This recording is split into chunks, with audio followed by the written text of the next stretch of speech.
ഒരു വചനം വായിക്കാമല്ലോ? സ്തോത്രം. 2 പത്രോസിന് എഴുതിയ ലേഖനം അതിൻ്റെ 1-ാം അധ്യായം 17-ാം വാക്യം. ഇവൻ എന്റെ പ്രിയപുത്രൻ, ഇവങ്കൽ ഞാൻ പ്രസാദിച്ചിരിക്കുന്നു എന്നുള്ള ശബ്ദം അതിശ്രേഷ്ഠം തേജസ്സിങ്കൽ നിന്ന് വന്നപ്പോൾ പിതാവായ ദൈവത്താൽ അവന് മാനവും തേജസ്സും ലഭിച്ചു. ആമേൻ. നമുക്ക് ഒരു നിമിഷം കണ്ണുകളൊക്കെ എല്ലാവരും കണ്ണുകളടച്ച് ദൈവത്തിൽ പ്രാർത്ഥിക്കാൻ പറ്റും.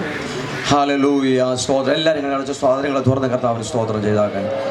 ആമേൻ. സ്തോത്രം, സ്തോത്രം. ദൈവശക്തി വ്യാപരിക്കേണ്ടതിനായി, ദൈവകൃപ പ്രാപിക്കേണ്ടതിനായി, ആമേൻ. പകൽ ദൈവം നമ്മളെ അനുഗ്രഹിക്കേണ്ടതിനായി നല്ല വചനം പരിശുദ്ധമാവ് നമുക്ക് നൽകിയല്ലോ. വീണ്ടും ഒരു ചില നിമിഷങ്ങൾക്ക് വേണ്ടി മാത്രം നമുക്ക് ദൈവത്തിലായിരിക്കാമല്ലോ. ഹല്ലേലൂയ. നന്ദിയോട് സ്തുതിക്കുന്നു, സ്തോത്രം ചെയ്യുന്നു. കർത്താവേ, പരിശുദ്ധത്തിനും ഞങ്ങളുടെ സ്വർഗ്ഗം നല്ല പിതാവേ, നല്ല നിമിഷത്തിനായി സ്തോത്രം. അവിടുത്തെ കരങ്ങളിലേക്ക് ഞങ്ങൾ അടുത്തു വരുന്നു. കർത്താവ് നിശ്ചയമായി പരിശുദ്ധമായ വലിയ സാന്നിധ്യം ഞങ്ങൾ അനുഭവിക്കട്ടെ. ഹല്ലേലൂയ. കർത്താവേ, നല്ല വചനത്തെ ഓർത്ത് സ്തോത്രം ചെയ്യുന്നു. നല്ല വചനം കേൾക്കാൻ ദൈവം സഹായിച്ചല്ലോ. വീണ്ടും ഈ തിരുവെഴുത്തിനായി ഞങ്ങൾ സ്തോത്രം ചെയ്യുന്നു. കർത്താവേ, ദൈവശക്തി ഞങ്ങളുടെ കൂടെ ഇരിക്കും. അത്ഭുതങ്ങൾ ദൈവം ചെയ്യും. വചനത്തിൻ്റെ വാതിലുകളെ തുറക്കും യേശുവിൻ നാമത്തിൽ തന്നെ. ആമേൻ. ഹല്ലേലൂയ. സ്തോത്രം.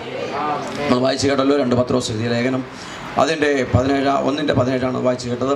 ഇവൻ എൻ്റെ പ്രിയപുത്രൻ, ഇവനിൽ ഞാൻ പ്രസാദിച്ചിരിക്കുന്നു എന്നുള്ള ശബ്ദം അതിശ്രേഷ്ഠ തേജസ്സിങ്കിൽ നിന്ന് വന്നപ്പോൾ പിതാവായ ദൈവത്താൽ അവന് മാനവും തേജസ്സും ലഭിച്ചു. സ്തോത്രം. ഇത് 2 പത്രോസ് തനിക്ക് താൻ ഇതിന് മുമ്പ് കേട്ട കർത്താവിനോട് ചേർന്നിരുന്നപ്പോൾ, കർത്താവിനോട് കൂടെ നടന്നപ്പോൾ ആ മറുരൂപമയിൽ വെച്ച് കേട്ടതും അനുഭവിച്ചതുമായ ഒരു സംഭവമാണ് താൻ ഉദ്ധരിച്ചിരിക്കുകയാണ്. അതിനു മുമ്പായിട്ടൊരു വചനം പറയുന്നു, ഇത് എഴുതിയത് അല്ലെങ്കിൽ ഇത് പറഞ്ഞത് എന്തു നിമിത്തമല്ല, നിർമ്മിത കഥകളെ പ്രമാണമാക്കിയിട്ടല്ല, പിന്നെയോ അത് മഹിമ കണ്ട, നേരിട്ട് കേട്ട, നേരിട്ട് അനുഭവിച്ച സാക്ഷ്യത്തിൽ നിന്നാണ് താൻ ഇതെടുത്ത് പറയുന്നത്. സ്തോത്രം. ഹല്ലേലൂയ. ഈ ദൈവസഭയ്ക്ക് ഇത് എഴുതിയപ്പോൾ ആമേൻ, അവരുടെ ദൈവസഭയ്ക്കകത്തുള്ള വിശ്വാസികൾക്ക് കർത്താവിൻ്റെ യേശുവിൽ നിന്നുള്ള വിശ്വാസം ലഭിച്ചപ്പോൾ അവരിൽ വീണ്ടും ആ സഭയ്ക്കകത്ത് ദുരുപദേശങ്ങളും മറ്റ് അനുഷ്ഠാനങ്ങളും മറ്റ് ചിന്താഗതികളും സഭയിലെ ജനത്തെ വല്ലാത്ത രീതിയിൽ പിശാച് ഒട്ടനവധി ചിന്തകളും അതിലെ പുതിയ കഥകളും ഒക്കെ ചേർന്ന് സഭയ്ക്കകത്ത് മിക്സഡായപ്പോൾ അതിനെതിരായി പരിശുദ്ധാത്മാവ് പത്രോസിനോട് അറിയിച്ചു, ഇത് പറയുക, ഇത് എഴുതുക. അങ്ങനെ എഴുതിയ ഭാഗമാണ് ഇത് നമ്മൾ കേട്ടത്. 1 പത്രോസിനകത്ത് എഴുതിയ അതിൻ്റെ പശ്ചാത്തലമെന്ന് പറയുന്നത് അതിനകത്ത് പുറത്തുനിന്നുള്ള പീഡനങ്ങൾ, പ്രശ്നങ്ങൾ, ദുരന്തങ്ങൾ, അങ്ങനെ ഒട്ടനവധി വിഷയങ്ങൾ സഭയിലേക്ക് നേരിട്ട് വന്നപ്പോൾ അവരെ പിടിച്ചു നിർത്തുന്നതിന് വേണ്ടി ഏത് വിഷയമുണ്ടായാലും സഭയിൽ ഉറച്ചു നിൽക്കുവാൻ, ക്രിസ്തുവിനോട് ചേർന്ന് നിൽക്കുവാൻ വേണ്ടിയായിരുന്നു 1-ാമത്തെ ലേഖനം എഴുതിയത്. പക്ഷേ ആമേൻ, കാലങ്ങൾ അങ്ങോട്ട് മുന്നോട്ട് പോയി അവരതിലേക്ക് പക്വത നേടി, ആത്മാവിൽ പക്വത നേടി, ആരാധനയിലും വചനഘോഷണത്തിലും ഒക്കെ അവർ ആത്മാവിൽ അറിവ് പ്രാപിച്ചപ്പോൾ തുടർന്നുണ്ടാകുന്ന മറ്റൊരു ദോഷമാണ് എന്ത്? സഭയിലേക്ക് ദുരുപദേശങ്ങൾ കടന്നു വരിക എന്നുള്ളത്. സ്തോത്രം. അത് ദേശത്തിൻ്റെയും ചുറ്റുപാടിൻ്റെയും പുതിയ ചിന്താഗതികളുടെയും പുതിയ അർത്ഥവും വ്യാഖ്യാനവും ഒക്കെ വന്നപ്പോൾ ക്രിസ്തുവിൽ നിന്ന് വേറിട്ട് മാറുക, ക്രിസ്തുവിൻ്റെ ആ ഒറിജിനൽ ആ ദൈവത്തിൻ്റെ ശക്തിയിൽ നിന്നും അല്ലെങ്കിൽ ദൈവത്തിൽ നിന്നുള്ള ചിന്താഗതിയിൽ നിന്നും ചില ഉപദേശങ്ങൾ അകത്തേക്ക് സഭയ്ക്കകത്ത് വരുമ്പോൾ പുതിയ മാനങ്ങൾ ഉപദേശത്തിൽ ലഭിക്കുവാനായിട്ട് ജനത്തിന് ബോധ്യമാകും. സ്തോത്രം. ഹല്ലേലൂയ. നമ്മൾ വായിച്ച ഇപ്രകാരമാണല്ലോ, ഇവൻ എൻ്റെ പ്രിയപുത്രൻ, ഇവനിൽ ഞാൻ പ്രസാദിച്ചിരിക്കുന്നു. സ്തോത്രം. ഒട്ടനവധി വിഷയങ്ങൾ സഭയ്ക്കകത്ത് നേരിട്ടു, പ്രശ്നങ്ങൾ നേരിട്ടു. അപ്പോൾ മനുഷ്യരാണ്, വിവിധ ചിന്താഗതികൾ, വിവിധ ഭവനങ്ങൾ, വിവിധ ഏരിയകൾ, വിവിധ വിഷയങ്ങൾ കൊണ്ട് സ്തോത്രം മനസ്സ് പ്രശ്നകലുഷിതമായി തീരും, കലുഷിതമായി തീരും. അപ്പോൾ സ്തോത്രം ആലയത്തിലേക്ക് വരുമ്പോൾ സ്തോത്രം ഒന്നിച്ച് പരിശുദ്ധാത്മാവിൽ പാടി ആരാധിച്ച് ഒരു ദിവസം അല്ലെങ്കിൽ വരുന്ന ദിവസം ഓരോ ദിവസം ആലയത്തിലേക്ക് കൂടി വരുമ്പോഴാണ് പുതിയ ശക്തി പ്രാപിക്കുക. ഹല്ലേലൂയ. സ്തോത്രം. ഒരാഴ്ച നമ്മൾ വീടിന് പുറത്താണ്, സ്തോത്രം, അല്ലെങ്കിൽ സ്തോത്രം സഭയ്ക്ക് പുറത്താണ്, വിവിധ കാര്യങ്ങളുമായി കൂട്ടുകെട്ടും ഇടപാടുകൾ ഒത്തിരി വന്നേക്കാം, സംസാരധ്വനികൾ ഒത്തിരി കേട്ടേക്കാം. പക്ഷേ വീണ്ടും വൈകിട്ട് ഭവനത്തിലേക്ക് വരുമ്പോഴും അതുപോലെ തന്നെ ആഴ്ചയിൽ ഒരു ദിവസം ആലയത്തിലേക്ക് വരുമ്പോഴും സ്തോത്രം ഹല്ലേലൂയ കേട്ട ഒത്തിരി കാര്യങ്ങളുണ്ട്, കേട്ട ഒത്തിരി കഥകളുണ്ട്, ഒത്തിരി വിഷമതകളുണ്ട്. ഇതിനെല്ലാം മാറ്റി വെച്ചിട്ട് ഹല്ലേലൂയ പുതിയത് പ്രാപിക്കുവാൻ വേണ്ടി, ഹല്ലേലൂയ പുതിയത് സ്വീകരിക്കാൻ വേണ്ടി, അത്യുന്നതമായത്, കളങ്കമില്ലാത്തത്, ഒറിജിനാലിറ്റി ഉള്ളത്, ശുദ്ധമായത്, വിശുദ്ധീകരണത്തിനുള്ളത് സഭയിൽ നിന്ന് പ്രാപിക്കാനാണ് നാം സഭയിലേക്ക് കടന്നു വരുന്നത്. ഹല്ലേലൂയ. ഹല്ലേലൂയ. അതാണ് അപ്പോസ്തലനായ പത്രോസ് പറയുന്നത്. സ്തോത്രം. അപ്പോസ്തലനായ പത്രോസിന്റെ കയ്യിൽ ഇത് ഏൽപ്പിക്കാൻ ഒരു കാരണമുണ്ട്. സ്തോത്രം. അപ്പോസ്തലനായ പത്രോസിനെ നമ്മൾ ചിന്തിക്കുമ്പോൾ ആമേൻ സ്തോത്രം, അവന് ഒരു സാധാരണ മത്സ്യത്തൊഴിലാളിയായിരുന്നു. പക്ഷേ ഹല്ലേലൂയ, ആ തൊഴിലാളി എന്നതിനപ്പുറമായി ആമേൻ സ്വർഗത്തിലെ കർത്താവ് കണ്ട ഒരു കാഴ്ച അവനിലുണ്ട്. അവൻ അത്യുത്സാഹിയായിരുന്നു. മറ്റൊന്ന്, അവൻ ഹൃദയ പരമാർത്ഥിയായിരുന്നു. മറ്റൊന്ന്, അവൻ നിഷ്കളങ്കനായിരുന്നു. സ്തോത്രം. അതുകൊണ്ട് ഈ 3 വിധ കാര്യങ്ങൾ, നിഷ്കളങ്കനായിരുന്നു, പരമാർത്ഥിയായിരുന്നു, അത്യുത്സാഹിയായിരുന്നു. അതുകൊണ്ട് സ്വർഗത്തിലെ കർത്താവ് അവൻ ഇഷ്ടം തോന്നി ഹല്ലേലൂയ ദൈവത്തിൻ്റെ സഭയെ അവൻ്റെ കാര്യങ്ങളെ ഏൽപ്പിക്കുക. Hallelujah, hallelujah. നമ്മുടെ കയ്യിൽ ചിലത് ദൈവം ഏൽപ്പിക്കണമെങ്കിൽ ഹല്ലേലൂയ നമ്മുടെ അകത്തെ ഹൃദയത്തിൻ്റെ ഹല്ലേലൂയ നിരൂപണം സ്വർഗം ശ്രദ്ധിക്കും. സ്തോത്രം.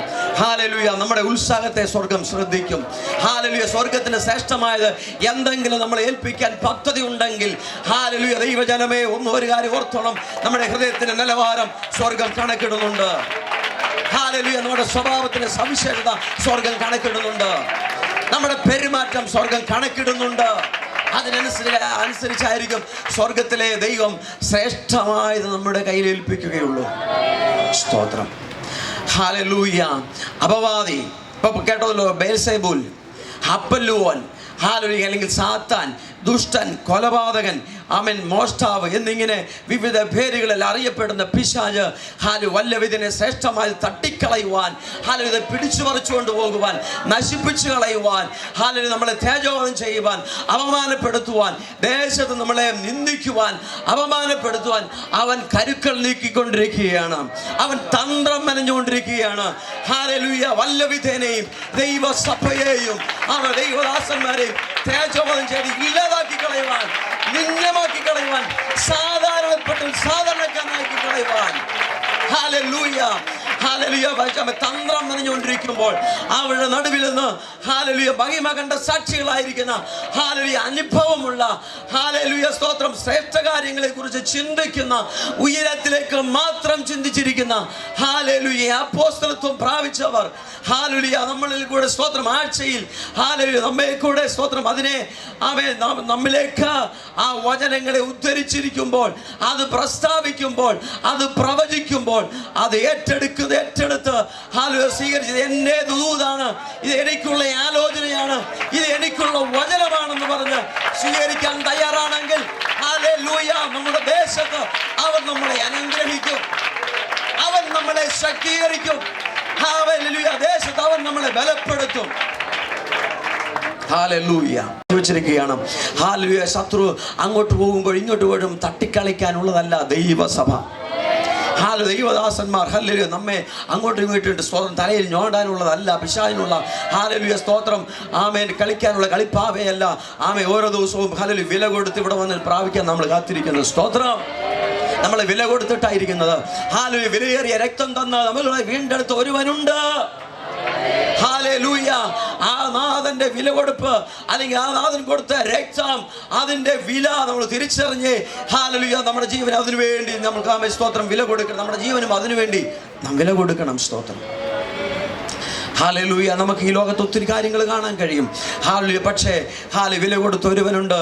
നമ്മുടെ ജീവൻ വിലപ്പെട്ടതാണ്. നമ്മുടെ ആമേൻ സ്തോത്രം നമ്മുടെ ജീവിതം വിലപ്പെട്ടതാണ്. ജീവൻ വിലപ്പെട്ടതാണ്. സ്തോത്രം. അതുകൊണ്ട് നമ്മുടെ നടപ്പില്, നമ്മുടെ പോക്കില്, നമ്മുടെ ഇരിപ്പിൽ, നമ്മുടെ പെരുമാറ്റത്തില്, നമ്മുടെ വസ്ത്രധാരണത്തിലൊക്കെ ഹല്ലേലൂയ സ്തോത്രം ലോകത്തിന് നാം മാതൃകയായിരിക്കണം. ഹല്ലേലൂയ. നമ്മുടെ പെരുമാറ്റത്തിന് മാതൃകയായിരിക്കണം. സ്തോത്രം. കാരണം നാം മഹിമ കണ്ട സാക്ഷികളാണ്. ഒത്തിരി അനുഭവം സ്തോത്രം സ്വർഗത്തിലെ കർത്താവ് നമ്മുടെ ഇവിടെ ഇരിക്കുന്ന ഓരോരുത്തരുടെ മേൽ പകർന്നിട്ടുണ്ട്. ഹല്ലേലൂയ. അനുഭവത്തിൽ കൂടെയാണ് നാം മടങ്ങി വന്നത്. ആമേൻ. വിയർപ്പ് കൊടുത്തിട്ടാണ് നാം ഇവിടെ ഇരിക്കുന്നത്. ഹല്ലേലൂയ. ആഹാരം ത്യജിച്ചിട്ടാണ് നാം പലപ്പോഴും ആയിരിക്കുന്നത്. സ്തോത്രം. ഹല്ലേലൂയ. അതുകൊണ്ട് ശത്രു തട്ടിക്കളിക്കാനുള്ളതല്ല ദൈവസഭ. Praise the Lord. അതുകൊണ്ട് എന്നെ കേൾക്കുന്ന പ്രിയപ്പെട്ടവരെ സ്തോത്രം. ഹല്ലേലൂയ. പത്രോസ് പറയുന്നത് പോലെ നിർമ്മിത കഥകളോ കെട്ടുകഥകളോ ഹല്ലേലൂയ നമ്മുടെ ഹൃദയത്തിൽ വരുന്ന പുതിയ കൗശല കഥകളോ ഒന്ന് കേട്ടിട്ട് ഹല്ലേലൂയ നാം സ്തോത്രം ആമേ സഭയിലെ ഹല്ലേലൂയ അല്ലെ ദൈവത്തെ നമ്മൾ ഉപേക്ഷിക്കരുത്. ഹല്ലേലൂയ. ദൈവ ആമേ സ്തോത്രം അല്ലെങ്കിൽ കർത്താവ് യേശുവിനെ നാം ഹല്ലേലൂയ സ്തോത്രം നിന്ദിച്ച് മാറ്റി നിർത്തരുത്. പൗലോസ് ഹല്ലേലൂയ ഗലാത്യ ലേഖനത്തിൽ എഴുതിയ പോലെ നിന്നെ ശുദ്ധരം ചെയ്ത് മയക്കിയത് ആരാണ്? ഹല്ലേലൂയ. സ്തോത്രം. ക്രിസ്തു നമ്മളെ വരച്ച് കാട്ടിയിരിക്കെ, അനുഭവത്തിൽ കൂടെ തെളിയിച്ച് തന്നിരിക്കെ ഹല്ലേലൂയ ആരെങ്കിലും എന്തെങ്കിലും പറയുന്നത് കേട്ടിട്ട് ഹല്ലേലൂയ വായിച്ചിട്ട് ഹല്ലേലൂയ ദർശിച്ചിട്ട് ഹല്ലേലൂയ ക്രിസ്തുവിൻ്റെ ആ തേജസ്സേറിയ മഹിമ, ആ ക്രിസ്തുവിൻ്റെ തേജസ്സേറിയ സുവിശേഷം, ആ ക്രിസ്തുവിനെ വരച്ച് നമ്മുടെ ഹൃദയത്തിൽ പകർന്നിരിക്കെ നിസ്സാര കാര്യത്തിൽ ഹല്ലേലൂയ നാം തള്ളിക്കളയാൻ നമുക്ക് എങ്ങനെ ഗതി വരുന്നു, എങ്ങനെ അതിന് മനസ്സ് വരുന്നു? ഹല്ലേലൂയ. അതുകൊണ്ട് ഉറയ്ക്കട്ടെ, ക്രിസ്തുവിൽ ഉറയ്ക്കട്ടെ, വിശ്വാസത്തിൽ വളരട്ടെ. ഹല്ലേലൂയ. അവിടെയാണ് നമ്മുടെ സ്തോത്രം ഹല്ലേലൂയ നാം വളർച്ച മനസ്സിലാക്കുന്നത്. അവിടെയാണ് നാം ക്രിസ്തുവോട് ചേർന്നിരിക്കുന്ന മഹിമയുടെ സാക്ഷികളാണോ എന്ന് നാം ഹല്ലേലൂയ ഉറയ്ക്കുന്നത്. സ്തോത്രം. അതിനായി ദൈവത്തിൻ്റെ ആത്മാവ് നമ്മളെ ശക്തീകരിക്കട്ടെ. സ്തോത്രം. ദാസൻ പറഞ്ഞതുപോലെ ഹല്ലേലൂയ സ്തോത്രം നമ്മളെ തെറ്റിച്ച് കളയുവാൻ ഹല്ലേലൂയ സ്തോത്രം ഒത്തിരി ദേവന്മാരുണ്ട്. പക്ഷേ ദൈവസഭയ്ക്ക് തിരിച്ചറിയണം നാം വില കൊടുക്കുന്നവരാണ്. ഹല്ലേലൂയ. കാണുന്നതും കേൾക്കുന്നതും കണ്ടിട്ട് ഹല്ലേലൂയ നമ്മുടെ വിലയേറിയ വിശ്വാസം, നമ്മുടെ വിലയേറിയ സ്തോത്രം ജീവിതം ഹല്ലേലൂയ നാം ത്യജിക്കരുത്. ഉറച്ചു നിൽക്കുക, ഉറച്ചു നിൽക്കുക. അവൻ നമ്മുടെ വിളിയും തെരഞ്ഞെടുപ്പും ഉറപ്പാക്കുക, വിളിയും തെരഞ്ഞെടുപ്പും ഉറപ്പാക്കുക, വിശ്വാസത്തിൽ ഉറയ്ക്കുക. അതിനായി പരിശുദ്ധാത്മാവ് നമ്മളെ സഹായിക്കട്ടെ എന്ന് പറഞ്ഞുകൊണ്ട് ദൈവസ്ഥലത്താണ് ഇരിക്കും. ദൈവം നമ്മളെ അനുഗ്രഹിക്കും.